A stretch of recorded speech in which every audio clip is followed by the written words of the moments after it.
Welcome everybody to our first official lecture. I appreciate all of your flexibility in allowing me to present this lecture via virtual lecturing.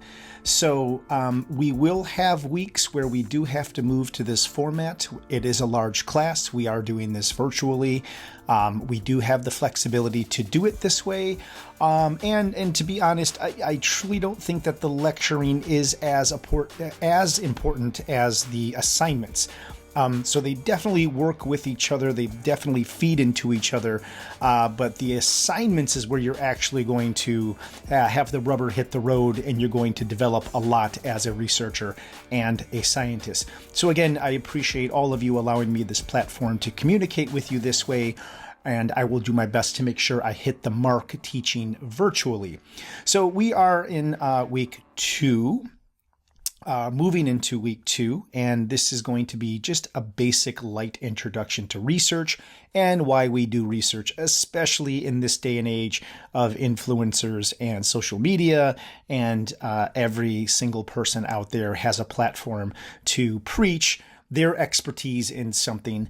But of course, us being individuals who want to sacrifice our time, our wellness, our financial stability, and go to school to get the closest thing we can to truth surrounding a specific science, we know that we are in the trenches for many, many years. And if there's any experts out there in these fields, we are going to be the closest thing to it because of how much we sacrifice. So, of course, I want to introduce an introduction to research and talk a little bit about why we do research and give you guys some evidence to why it's so important to follow the scientific method and used evidence-based practice. So, this course is going to be a bit complex due to the diversity of scientists and background that we have in this course. As you saw from our meetings on Thursday, we have quite the diversity in here. We have sports psychologists, quite a few of you, all of you with different interests, right? Which you all have certain things that you're very interested in that will take you down different rabbit holes. We have cellular biologists in this course. We have anatomy specialists with cellular biology background. We have strength and conditioning specialists and power lifters. We have individuals who want to focus on nutrition. So this is all beautiful, and I want to give you the freedom and the platform to explore not only your strengths, but also explore other interests you have that you can bring into your strengths. Because I truly believe that an integrative approach to science is going to be the best approach. And an integrative approach is going to be where you will have a strong focus on one thing, such as maybe cellular biology. But then we can also integrate strength and conditioning into cellular biology, right? Where we could talk about, well, how do muscle cells respond to certain strength modalities and certain strength training? How does gene expression respond to strength training? How does gene expression upregulate proteins into the muscle, which make the muscle more responsive to handle extraneous loads? Or you can maybe take a nutritional perspective into strength and conditioning, or nutritional perspective into sports psychology, right? So we have all these different ways that we can kind of integrate these different sciences into your field of expertise. And what this does is it gives you different dimensions and different perspectives to expand as a scientist, right? So a bit about me and my approach.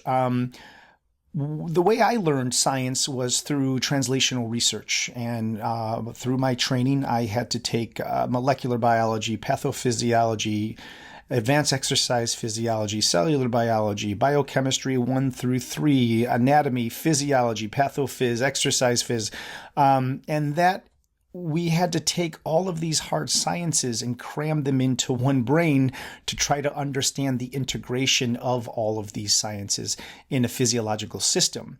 So my own journey shows this kind of integration specifically within my PhD that I had done here. But in a moment, I'm going to show you a bit about my background and show you how not only my education was integrative, but also my path to be a PhD in this in this university was also integrative. And the reason I like to show this is I don't like to draw attention to myself. I'm not that type of person, but I know many students who are in their masters and their PhDs, they're always kind of wondering what's next and where do I go from here? And it's really hard for them to think about that because they're so overwhelmed on a daily basis with responsibility, lab responsibilities, writing, publishing, researching, doing your own homework, reading, learning new things about science. So it's incredibly overwhelming. So I always like to put my journey in front of you just to say, hey, there really is no one way. There is no right way. We just kind of get through the current chaos that we're involved in, which might be a PhD and a master's. And then when we're able to kind of pull our head up from that responsibility, we can kind of see what the next step is. But my job is to make sure that I'm creating integrative scientists so that you are far, far, far more marketable. So I want to emphasize on this kind of multilingual and multi-talented scientists. So even if you're a sports psychologist, I want you to dig deep and start to appreciate other facets of that science. And this course will allow you to do that because we're going to be reading a lot of papers in here. Furthermore, you're also going to be listening to a lot of other developing scientists talk about their areas of expertise. And there's a lot of crossover where you could be like, oh, well, that makes sense, that I could use that for my own research. I do want you to deepen and develop your strength in your area of research, but I also want you to be receptive to what other people are talking about. I want you to gain the ability to integrate across all disciplines. And why are we doing this? Because academia is changing. Funding for academia is becoming limited. A lot of PIs who have labs aren't going out there and getting students right now because the funding is restricted. So my job is, as well as letting you get through this course and learning the research process, my job is also to create skill sets in all of you as scientists to make you very well-rounded and very marketable so that when you leave UIC and you have this degree, you will have people within the work world and the industry and academia fighting to get you into their place of business because you are integrated, you are well-rounded, you appreciate and understand other facets of science. So let me just kind of quickly go just a bit about me so that you can understand my journey and where it started and where it ended, and some of the wonderful things that I got to experience as an educator and as a scientist and as a practitioner of strength and conditioning. And you can just kind of see where this journey spat me out. So let's take a look at that just so you can kind of be forward thinking and thinking about what might be next for you. And everything you do in this course is going to help with that, right? Because at the end of this course, you are going to have something tangible in your hand, which is a literature review, which is a very tough thing to do and to create. And this literature review, if it is done well, will be something you can place into the hands of a PhD researcher that would say, okay, well, I like what you wrote here. I like what you looked at. Come do your PhD with me and I will pay for it. That's what happened to me. And that's how my PhD was funded. Or you might take this literature review and when you go to an interview, bring that literature review and show the individual who is interviewing you what your capabilities are with writing and critical thinking and deep diving into the literature. So you get this tangible thing that will help you get into that next step of your journey, whatever that may be. I am in the Department of Applied Health Sciences. I teach in the Department of Nutrition and Kinesiology. I'm a clinical associate professor, and I also conduct research in the REACH lab, which is the endocrinology and the cardiometabolic health division and the Department of Medicine. So I do a lot of teaching and I do a lot of research. And I put a little bit, couple of pictures here just so you can kind of see what I'm involved in. Maybe it will pique your interest or spark your interest to get involved in some of the same things. I currently work with the USDA. I am also in the depths of writing a review paper, which you guys are going to do in this course. You're going to write a very short review paper, which I am going to assist you with. I work with the California hotshots. These are the crazy individuals that like to jump out of airplanes and fight fires. I have been with them for the last 4 or 5 years. I do strength and conditioning with them. I also do nutritional consulting with them. I also do nutritional documentation for them. So I do a lot of research on the pathophysiology of these individuals while they are in fire season. This is a picture of myself and my wife and 2 of my children when they were a tad bit younger. I work with a lot of UFC fighters. Maybe you guys recognize this individual. He is one of the most celebrated and popular UFC fighters at the moment. This is a picture of my 3 kids here. I have 2 sons, although he kind of looks like a girl because of the long hair there, but 2 wonderful children that are boys and 1 wonderful daughter. And this is a picture of my brother and I in Thailand. We also do a lot of research on MMA fighters. We do a lot of research on their metabolism and some of the changes in their metabolism while they're doing weight cutting. We also train fighters, and we have a pretty large MMA gym up here in Northern Illinois in Gurnee, where I live. So I do a lot of research on fighters. I do a lot of research on firefighters. I do a lot of research on metabolism. So it's lots of biochemistry and it's lots of fun. And just quickly to show you where I came from, I spent a lot of time in culinary school. So I do a lot of cooking, especially metabolic kitchen cooking, where I prepare food for diabetics. I prepare food for fighters who are weight cutting. I had a lot of training in cooking. I worked for Wolfgang Puck at Spago's for many, many years.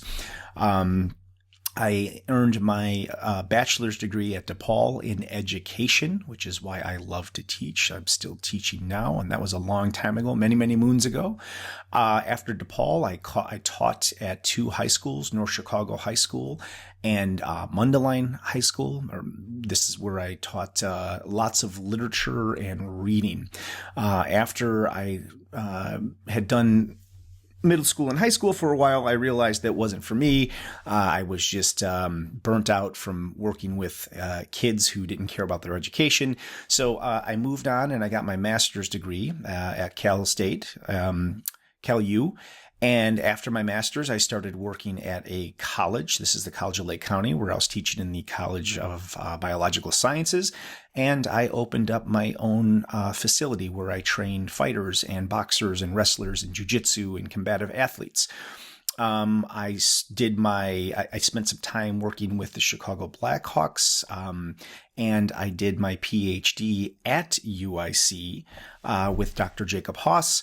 And we were a translational research lab where we did human translational research, doing things like muscle biopsies and nutritional evaluation and cardiometabolic diseases and lots of research in diabetes. So I really got a lot of information and education on how metabolism changes under the conditions of disease.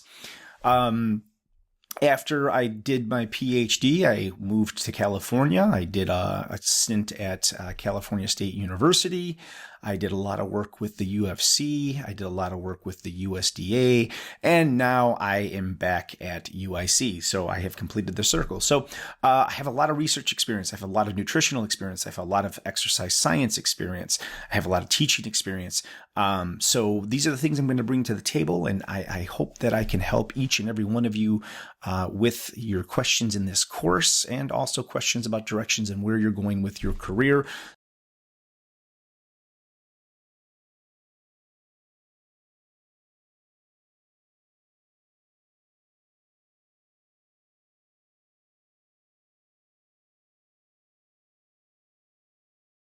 So, as a student in the Applied Health Sciences School, whether you're in nutrition or whether you're in kinesiology or whether you are in physical therapy, occupational therapy, it doesn't matter.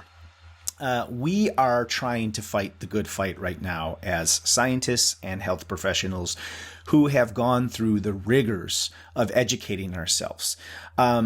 So we have a serious problem right now, and this serious problem is social media, influencers, YouTubers, TikTokers, Instagrammers, all of these individuals who have now been given a platform to speak their opinion about things they have no rigorous education in has created this culture of misinformation. And unfortunately, in our realm, when you're talking about the health sciences, we are saturated. We are bursting at the seams with people who are not only presenting misinformation, but also working with other influencers to compound their message of misinformation. And now the algorithms are picking up on how many people are watching these influencers provide misinformation. And the algorithms are amplifying the misinformation. And, even in my own personal life, I'm a 20-year scientist. I've been doing this a long time. I've taught in universities. I work at the highest level with athletes. I work at the highest level with research.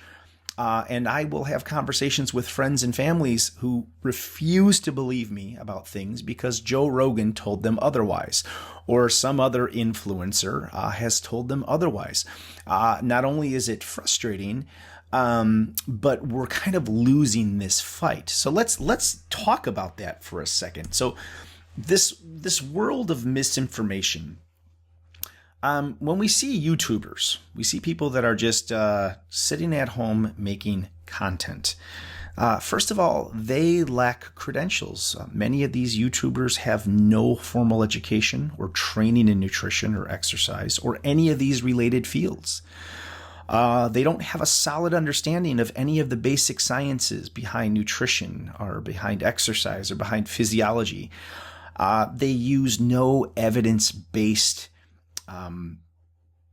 they don't use evidence-based for anything, evidence-based science. And they are potentially projecting very harmful advice. Many of these YouTubers or social media people, they focus more on entertainment over accuracy, right? So their primary goal is to generate views, right? Smash that like button and subscribe.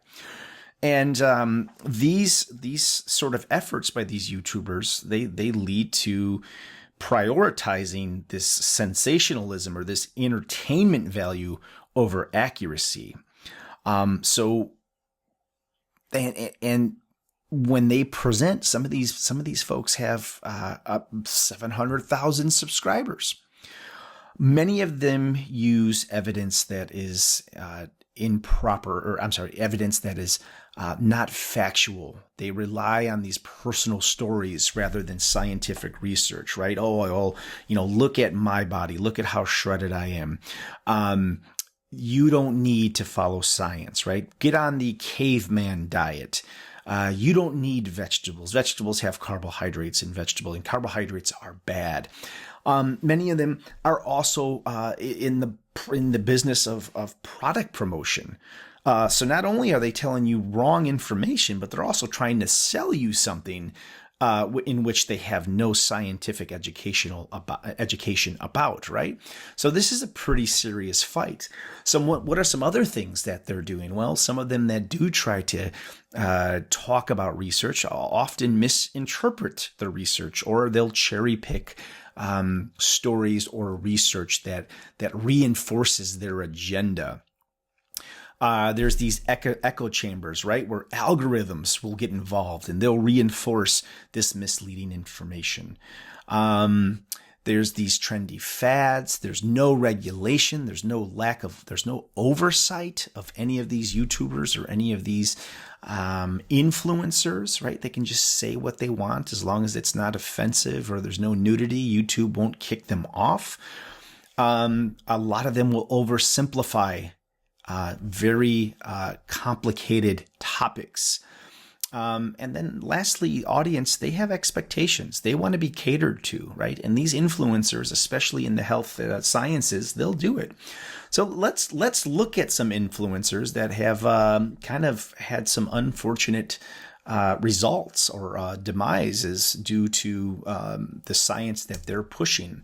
So I'm not sure if any of you have ever heard of this individual, Zana. So she is a Russian vegan influencer. That's great. I'm a vegan. I'm a 27-year vegan. I've been doing it a very, very long time. And unfortunately, she has reportedly passed away due to malnutrition after following this extreme raw food diet. She refused to eat anything but raw fruits, vegetables, and seeds.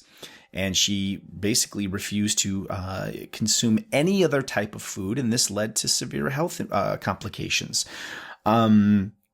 So her death was highlighted by the dangers of following extreme dietary practices without proper nutritional knowledge. So she had 16,000 Instagram followers and more than 20 million TikTok views. Now, why would somebody who has no education in nutritional health or the scientific field acquire so many followers? Well, she pushed an agenda.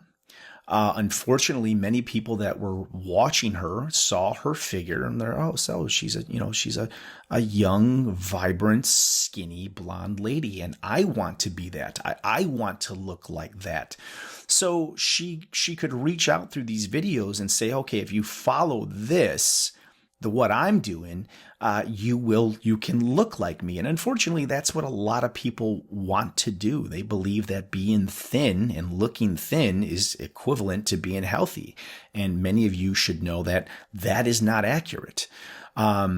So because of the agenda that she was pushing, because she was an influencer and she was after the likes and the subscribes, she publicized her journey. And ultimately, her demise came by what she was publicizing. This diet wasn't sustainable. She had health issues. She had a lack of diversity in her macronutrients and her micronutrients, and ultimately was impacted by this diet. Now, on this next one, this scenario is very near and dear to my heart because I know this individual, and I'm trying to give you guys a really good understanding about how misinformation works. So meet Tyler Parr. This is somebody that I knew personally. He owned a gym in Northern California where I was teaching. And upon meeting Tyler, I realized that he was a business owner, a gym owner, a competitive bodybuilder, and when he and I began to interact, I realized that this individual knew nothing about science and literally had no idea what he was talking about. His gym offered services in meal prep.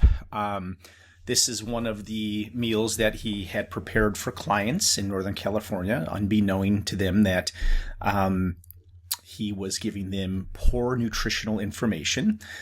This was another one that he had prepped, meal prepped for people who want to indulge in weight loss or wants to have significant weight loss. And you can look at this meal here. You could see simple sugars, right? Simple carbohydrates covered by saturated fats, covered by also with eggs, lots of cholesterol, lots of fat within the yolk. He didn't even remove the yolk. And a side of chips and a kombucha, which is filled with sugar. So when I got to know Tyler, I started asking myself, how did he get here? And he was also putting YouTube videos up and telling clients that he is the solution to their fitness, exercise, and nutritional needs.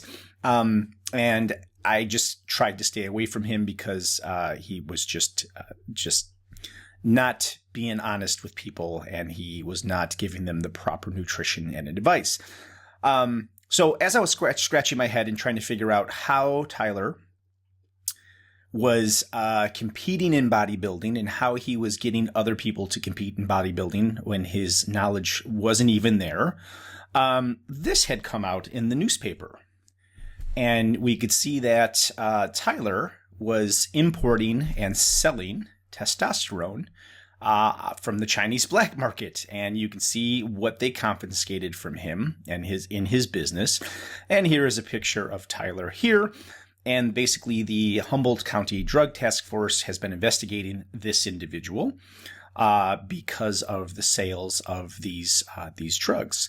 So apparently Tyler did not know what he was doing. His knowledge wasn't there. He was taking information from other YouTubers and other influencers and regurgitating it, telling people that he was the solution to all their fitness needs and nutritional needs. Obviously, he was very confused on what proper nutrition is for anyone that is competing or trying to lose weight.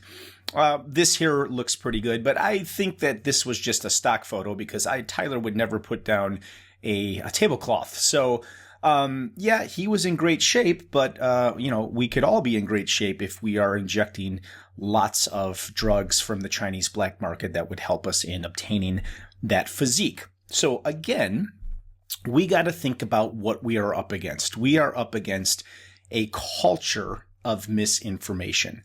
And, if you look at scientists that have their own YouTube channel or TikTok channel or Instagram channel, their likes and subscribes would be far less than these, quote, influencers who are going out there and just trying to get likes and subscribes. Because as scientists, we're trying to discover the unknown. We're trying to figure out how certain mechanisms in the body work.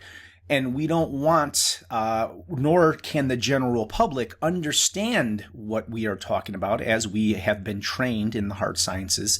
And we speak a different language when it comes to writing about science and talking about science. And also the methods we use to discover what is factuality in science. So I wanted to share these two scenarios with you. And that moves us to our next section, which is this epidemic of misinformation. So let me give you a couple more of examples that you may have seen out in the social media world or in advertising or in marketing. If we get an example of miracle cures or vaccine misinformation, or dietary myths or alternative medicine misinformation. Well, these are all things that science says one thing about and the general population says something else, right? If we talk about vaccine misinformation or dietary myths or alternative medicine, these can be very, very dangerous because it also often leads to an individual making health decisions based upon false and incompetent information. I always liked this one, the 7-day detox miracle, right? Restore your mind, your body's natural vitality with this safe and effective life-enhancing program. Well, if you ask a scientist how to detox the body, a scientist will say, well, you have to adopt a diet that is absent of toxins in the first place. We can't eat Culver's, McDonald's, Burger King, Chipotle to some degree. We can't eat all these fast foods habitually and regularly and then go on a 7-day detox diet and expect to get results that will put us in better health. No, a scientist or a doctor or a applied health specialist will say, well, you need to live in a state of detox. Your diet, your exercise, the nutrients that you're putting in the body, that has to be the lifestyle. You can't have one lifestyle where you're eating whatever it is you want and then have a 7-day detox where you stray from that diet that you've adopted and expect to get any sort of benefits, right? And these are the messages that are ruling popular culture, right?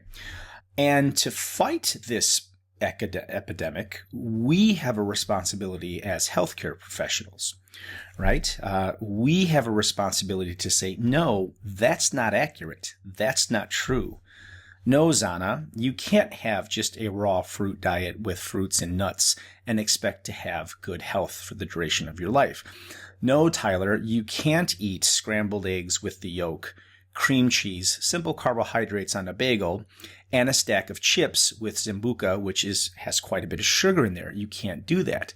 No, Tyler, you cannot give people anabolic inducers or enhancers that you are getting from the Chinese black market and give that to them and expect them to have a healthy life. So we as healthcare professionals, we as scientists, we as researchers, we have a massive responsibility to combat this misinformation, okay? And healthcare professionals, they need to learn how, and how we do that is to stay updated with the science. What are the world's leading researchers finding through rigorous methodology? What are they finding in their results that has to do with health or exercise or nutrition? We cannot just rely on the influencers. So we have to master these research methods for critical thinking. And we have to advocate for accuracy and to be accurate in health literacy. Okay. Obviously, our two examples here, they did not undergo any of the rigorous training that we do as healthcare professionals. They did not, neither of them obviously have went through any sort of biochemistry whatsoever, any cellular physiology whatsoever, any basic nutrition course. They found a loophole and they found a quick way around it through social media. So, what is scientific research? Well, when we talk about scientific research, the first thing we do is we are going to talk about what it is not, okay? These are not explanations that are based on personal experiences, such as I showed you with our influencer. They're not based on single isolated examples that lack systematic study and control. So you might be saying, okay, well, what is control? Well, hopefully, as you all are moving through your careers at UIC and moving through your careers at other institutions, you understand that when we conduct any sort of research experiment, we have to control for that research experiment. Okay, we will talk about what control is in the very near future, right? While these personal experiences that these influencers provide, they can provide some insight. They can maybe generate a hypothesis, but this is not by any means sufficient enough to establish a cause and effect relationship or making any type of reliable evidence-based conclusion in any type of medical practice, right? So when we're saying what is research not, looking at hard information does not equate to scientific research, okay? Just because something's hard or difficult doesn't mean that it's scientific.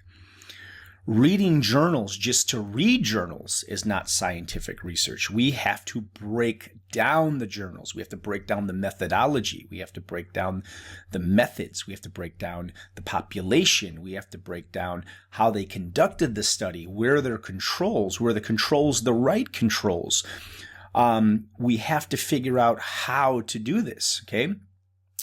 And we have to make sure that we can not just summarize the facts, but understand what those summaries are and what they mean, and develop the ability to challenge them if there's a need to do so, right? So these are the reasons why we will be looking at journal clubs. I will help you in this exploration. I will help you figure out which papers are appropriate for you to read and interpret and critically evaluate. And out of that, we will get a better understanding of scientific research.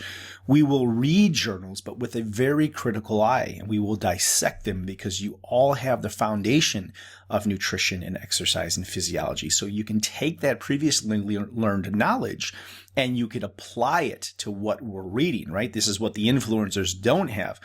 And we don't want to just regurgitate what another scientist has said. We want to read their research. We want to read what they summarize, and we want to make our own conclusion about it. Were they right? Were they not right? Do you agree? Do you not agree? So we talked about what scientific research is not, right? It's not this passive process where we just are spectators, okay? Scientific research is an active process. And not only are you a spectator, but you're also actively involved in reading, interpreting, criticizing, and synthesizing that information, right? So the scientific process, what is the scientific process? Well, first and foremost, it's systemic. It has a system. It has a sequence of steps that we all have to follow.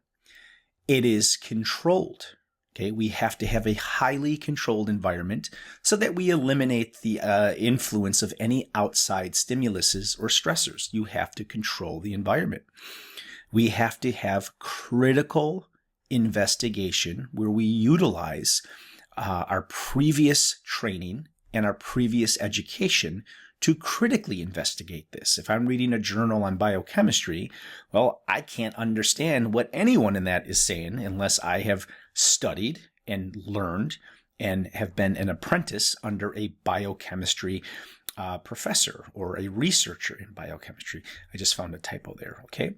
So we are going to have a neutral, planned, and systemic process of collecting, analyzing, and interpreting data to advanced knowledge. All right? Neutral, which means we're going into it unbiased. Okay? You don't get that with the YouTubers. You don't get that with the Instagram people. They have an agenda. We are going to have to plan. What are we looking for? How are we going to obtain it? What population are we going to use to obtain the information we're looking for? What are going to be our controls? What techniques are we going to use to prove what we believe our hypothesis is? Once we get the information, once we've collected it, well, then we have to analyze it. What does this mean? And if you don't have a background in physiology or pathophysiology or biochemistry or nutrition, you can't analyze because you don't have the background, right? So we have to analyze and interpret the data. We think this is what it means. And once we've done all this, we can contribute to the pages of science and we can advance the knowledge because this was peer reviewed, right? We had other scientists watching our work, looking over it, checks and balances, a system of checks and balances. Okay. And this utilizes what we call the scientific method. So we are going to introduce what the scientific method is. Maybe you've seen this before. Maybe you haven't. I don't know. So I'm just going to talk about it anyways. Okay. But what we saw with our friends on YouTube, they did not use the scientific method and they paid the price for it. We have to abide by a much higher standard and we have to use the scientific method. And again, this is a system, it's controlled, and it's empirical. And we are critically investigating the nature or the natural phenomenon, guided by theory and hypotheses. Okay, so what does that mean? This is what we're going to get into now. So if I were to ask you on a quiz, what is the scientific method? You would say it's systematic. And it's a step-by-step process. And we use this process to collect, to analyze, and to interpret data, however you want to say it. And we do this in order to answer questions and to gain knowledge about the natural world and also to contribute to the scientific pages. The scientific method is a structured approach to inquiry that involves several key steps. And I put these key steps up here. And of course, we're doing a literature review. So we're not going to do any preliminary research. We're going to look at what other researchers have found. So for our purposes, we have to first develop a question. Okay. And that's what we're going to do in the first part of the semesters. We are going to develop a question that we want to ask and we want to get answers for. And we are going to develop a literature review based upon that question. And in this process, we're going to do lit circles, we're going to do some exams, and we're going to write about what this question is. So first and foremost, when we ask our question, we're trying to define a problem. So let me give you an example of what I'm doing right now with my research. As I informed you, I'm doing a paper on the USDA right now for their smoke jumpers. And these individuals work 14-day shifts in the fire in the mountains. They have severe calorie restrictions, severe sleep restrictions. They have a tremendous amount of energy expenditure, and they're dehydrated. So I had to ask myself, what sort of physiological changes come with firefighters who are sleep restricted, rest restricted, calorie restricted, undergoing dehydration and are working 14-hour shifts in the mountains surrounded by fire, right? There's a lot of variables there. So my question was, define the problem. What physiologically will change under these conditions? So that's my question, okay? I found the problem and I'm asking a question. And that question led me down several rabbit holes to develop a hypothesis, right? So I said, here's the problem. These folks are working for 6 months during fire season in California. They're dropped into a mountainous area or region where they only walk in. They could walk 20 miles, they could walk 40 miles, or they could be dropped in by plane. And they're carrying equipment to fight fire. They have very little room to carry food because the equipment is heavy. So therefore, food has to be dropped in by an airplane. Due to the condition of the fires and how quickly they can spread and shift directions, how large they become, they have to work 14-hour days. And they go without sleep, they go without food, they go without water, and that's just the nature of the work. So that's the problem. I figured out what the problem was. So now I'm developing a research question. You see, I'm going step by step. Okay, here's the problem, here's the question. So I'm developing a research question and an objective. And now I have to develop a hypothesis. So what do I think is going to happen to these firefighters when they're under these conditions? Well, my initial hypothesis, before even reading the literature, is that they are going to suffer major metabolic, major muscular, and major endocrine dysfunction. So I said, okay, I want to write a paper. I'm going to define the problem. And once I define that problem, I'm going to develop a research question and objective, and I'm going to develop a hypothesis. They work all these hours with no food, no sleep, no water. They get very little rest, very little days off. They do it for 6 months. The question I'm asking is, what changes in their physiology? And I'm going to develop a hypothesis. I'm going to say they get major muscular damage, they get major metabolic alterations, and their endocrine system is disrupted. So there's my first 2 steps, and that's where we are going to start. So the first part of this semester is going to be focusing on these few steps: define the problem, develop the research question, right? Now, because I'm not doing primary research, nor are you, I'm not going to move to the next step that says develop research design and methods. What I'm going to do is I'm going to review other scientists that have done research in this realm. I'm using their science to tell my story, okay? But if you guys were in my lab and we were doing preliminary research or primary research, we would define a problem. We would ask these questions and develop a hypothesis, and then we would develop how we were going to study these firefighters. What would be the design and what would be the methods? We would have to figure out what we would need to control for. Remember, we talked about control. We have to control the environment. We'd have to figure out what sort of samples we are going to use. Well, luckily for you, I'm already kind of doing this. So I'm going to look at the methods are going to be, I'm going to collect blood, urine, saliva, and feces, because we can tell a lot about what's going on in metabolism by what the blood is telling me, by what the feces has in it or doesn't have in it, by what the urine has in it, or what the saliva has in it. So we could look at all sorts of wonderful things in those biofluids. We could look at inflammatory markers. We could look at changes in hormone expression. We could look at changes in muscular damage or the severity of muscular damage, because it's going to, those markers are going to get into the blood supply. We could look at dehydration by the urine, right? We could look at metabolism or metabolites by what is in the urine. So there's all these sort of methods I can use to get at the question that I'm asking. Now, once I have designed my methods, I'm going to implement the study. So that means I'm going to go out into the forests, into the fires, and while these firefighters are working, I am going to collect their samples probably 3 times a day. I'm implementing the study by saying, okay, I am going to go with the firefighters at the beginning of the fire season. I'm going to collect blood, urine, saliva, and feces. Then I'm going to get out of the force. I'm going to come back maybe 6 weeks later, and I'm going to take the exact same samples again. And then maybe at the end of the fire season, I'll meet with them all again, and I'll take those samples one more time. So now I have a pre-fire season measurement, I have an in-fire season measurement, and I have a post-fire season measurement. And I can take all of those goodies that are inside of the blood, the urine, the feces, and the saliva, and I can analyze them.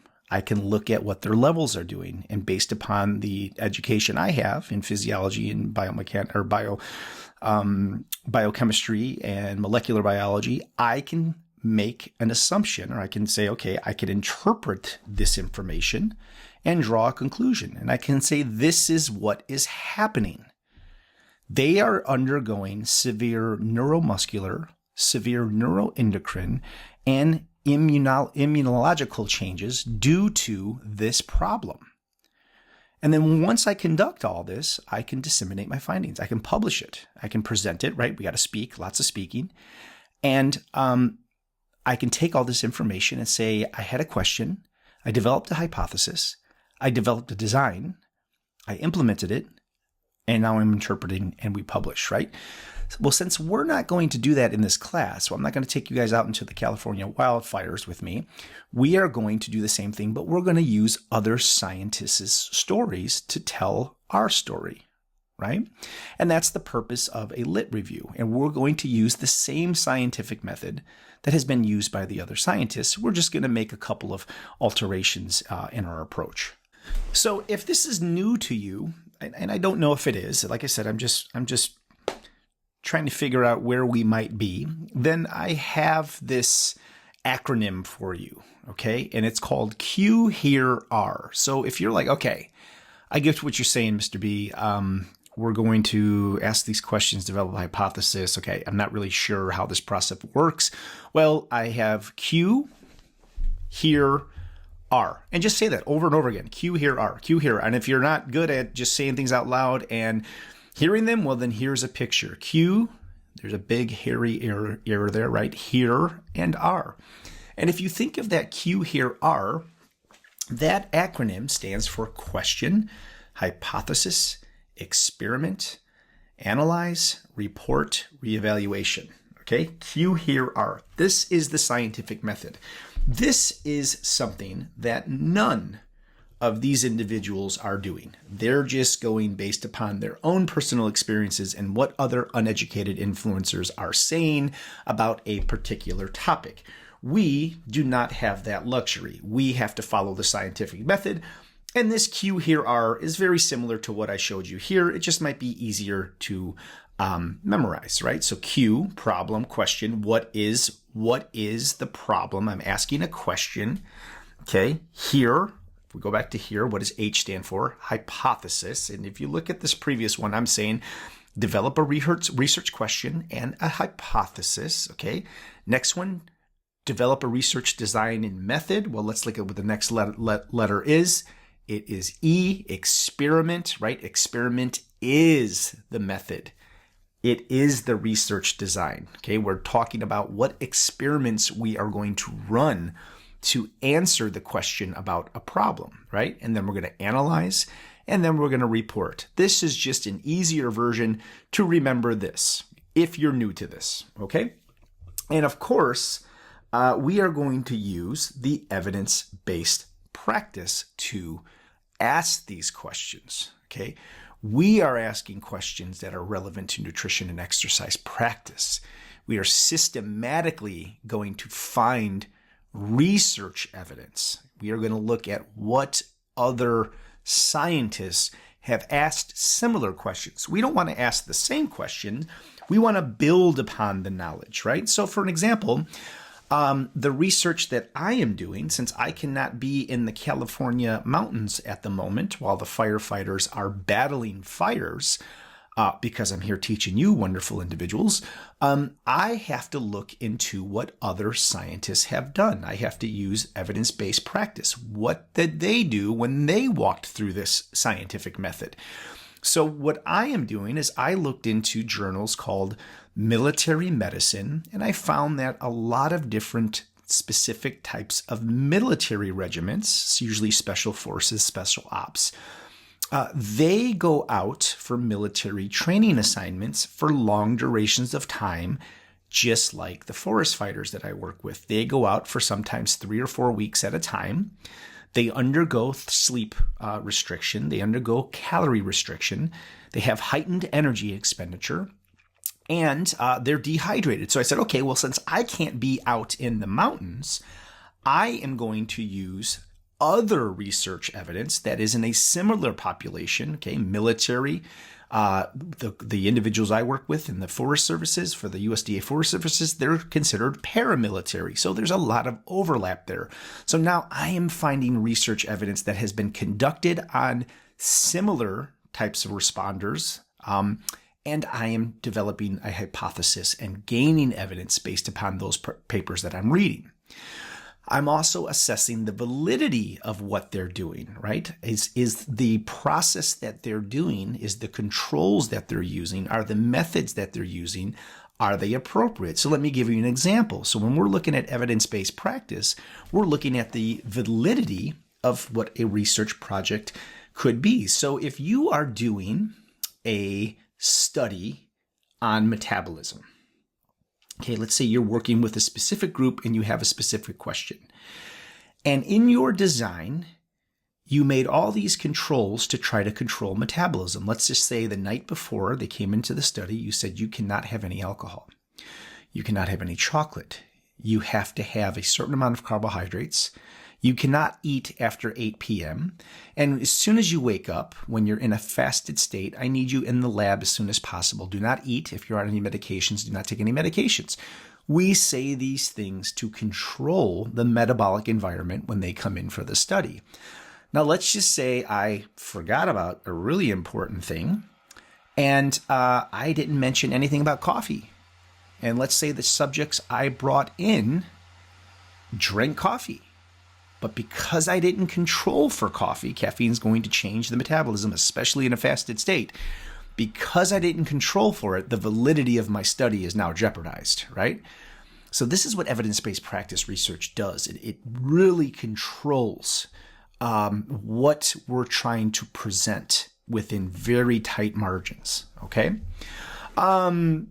We are going to apply relevant evidence to practice decisions. So essentially with our lit review, when we go, let me go back here, we do our lit review, we are going to research validated studies that have already used the scientific method, have validated design and validated methods, so that, and have implemented their study under strict controls so that we can interpret realistic results. And I might be beating a dead horse here. That's totally fine. But I just wanted to say that this is why we need to learn how to research the database to look at what question we are asking for our research, okay? So keep that in mind. We're asking a question. We're going to find the research that's relevant to our question. We are going to assess it, and we are going to apply it. How are we going to apply it? Within our lit circles, within our exams, and within our lit review. Okay, so I'm getting near the end of this presentation now. And if this isn't making sense, I have a couple of analogies. So this scientific method, think about it as cooking. Think about it as you want to make a meal for somebody very important to you.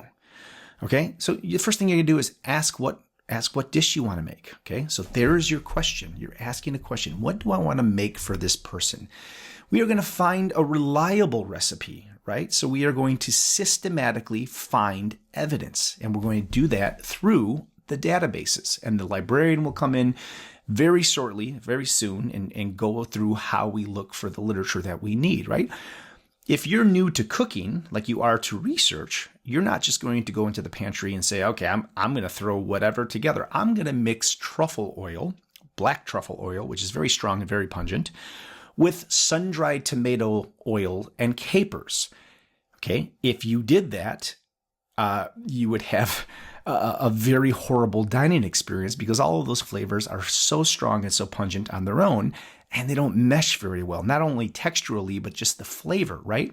So you're going to find a reliable recipe and say, okay, This is how I'm going to prepare this process, okay? Then you're going to check the ingredients and you're going to make these step-by-step decisions, okay? This is assessing and validating the research, okay? We're going to gather and prepare ingredients. This is applying relevant information. That's what we are going to do with our lit circles. That's what we are going to do with our exams. We're going to apply what we're reading. We're going to apply what we're looking for. And then we're going to cook the dish, right? We're going to make the dish and aiming to make it taste great. And this is going to be our lit review, right? So this is the process. If that doesn't make sense, here's another one. Let's say that we are detectives, okay? A detective has to do observations. They have to notice something is unusual. Okay, in this case, that's you defining the problem. What is the problem here? They have to ask questions about it. Okay, well, if I have this problem, what is going to occur as a result of this problem? And then you have to come up with a hypothesis. Well, I think if I have this problem, I think this is what is going to happen. Then we're going to run experiments. Again, we're not going to run experiments, but we're going to look at what other experiments were conducted in the same within the same umbrella of what we're interested in. And then we're going to analyze those results, right? So maybe one group found that, so let me give an example. When I'm looking at my firefighters and I'm looking at this military research, some groups are finding that within 3-day cortisol levels are very, very, very high in the blood. Other groups are saying that within 3 days, the cortisol levels are very low and testosterone levels are very high. Well, those are two very contradicting pieces of evidence because physiologically, testosterone and cortisol are inversely related. You cannot have cortisol circulating at a very high level and testosterone circulating at a very high level. So when I see two different studies that are giving me a very similar situation, but I'm getting two very different results, I have to ask myself, well, why is this happening? What are the other variables that might be making cortisol very high in one group, but very low in another over the same course of time, right? So I have to analyze what I'm reading. And then I have to come up with a conclusion, right? I have to solve the mystery. So what I found with that scenario is that one group that had very high cortisol levels, they had energy restrictions with food, which would make sense why cortisol is high. The other group, where cortisol was low and testosterone was high, they could eat as many calories as they want, and they had a high protein diet, which would trigger excess levels of testosterone. So even though they were undergoing the same type of work for the same amount of time, the controls were slightly different, which is why the physiological responses were different, right? But I had to analyze that and figure that out. You will learn to do that in this class. And then I have to come up with a conclusion. I have to solve the mystery and I have to report it, right? So this is what we're doing in the first part of our story, first part of our section here. This slide is goofed up, so let me fix that. I have no idea why that had happened like that, so I'm going to fix this in real time. Let me just get rid of that. And let me move that. And let me bring that up there. And let me go here. Okay, now that's much better. See, I'm making mistakes like crazy. Okay, so in my last lecture, I said we are going to have this library guide that I gave you, and it's in your Blackboard at the moment. And I said it's required reading, but I said don't fret because we're going to read it step by step.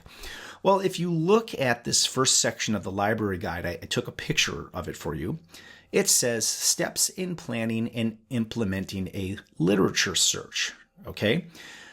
So not only do we have this guide to help us, we will also have the librarian coming in to give us a presentation on how to conduct a literature search. So let's go back to our scientific method.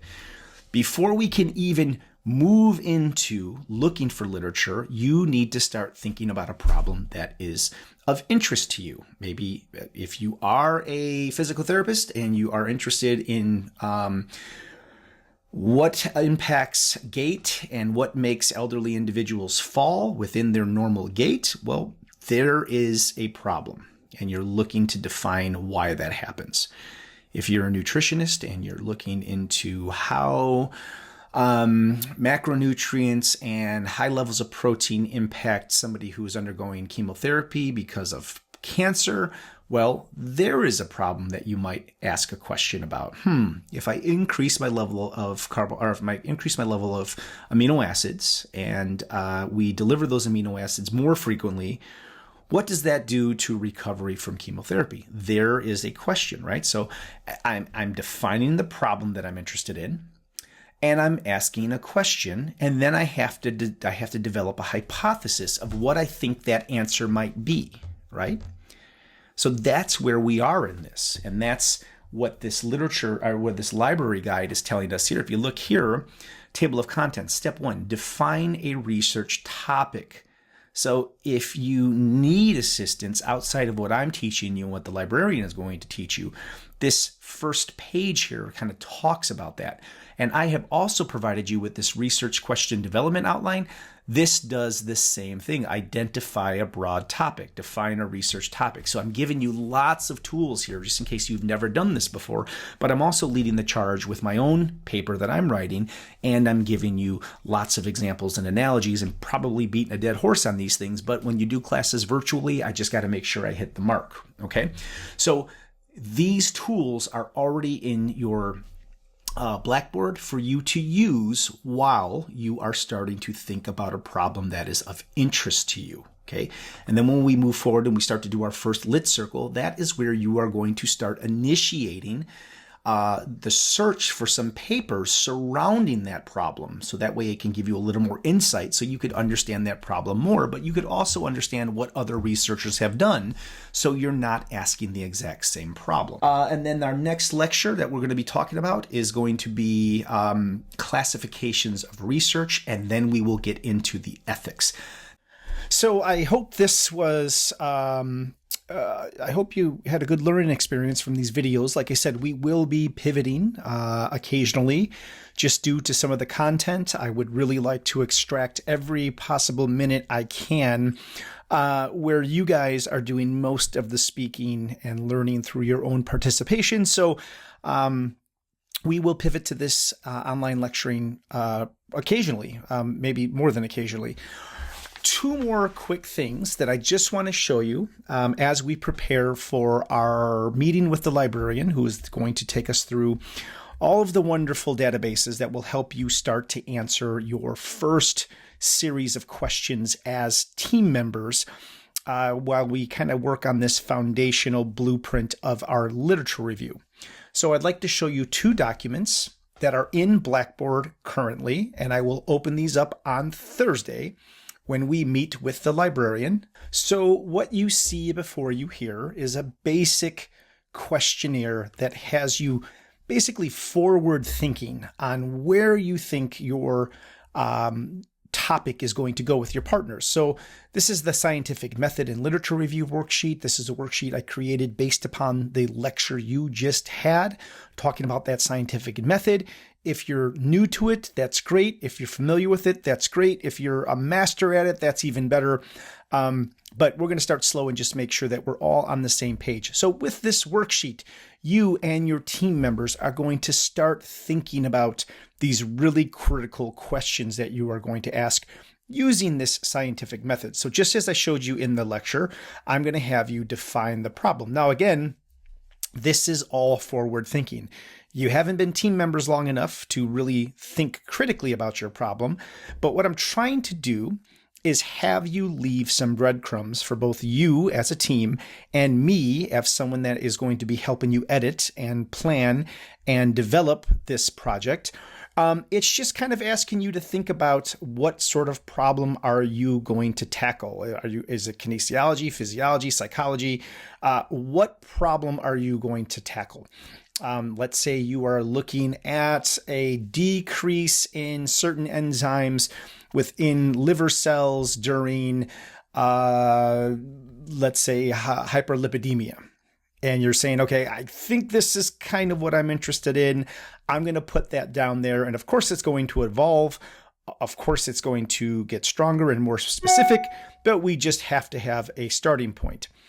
Next, I'm asking you, why is this problem important in your area of study? Maybe there's a huge void in hyperlipidemia and enzymatic deficiencies in liver cells. What gap in knowledge or practical issues do you think needs to be clarified? So again, this is all just, I'm having you think. Let me fix this because I don't like that. And then I'm asking you to look at the second step in the scientific method.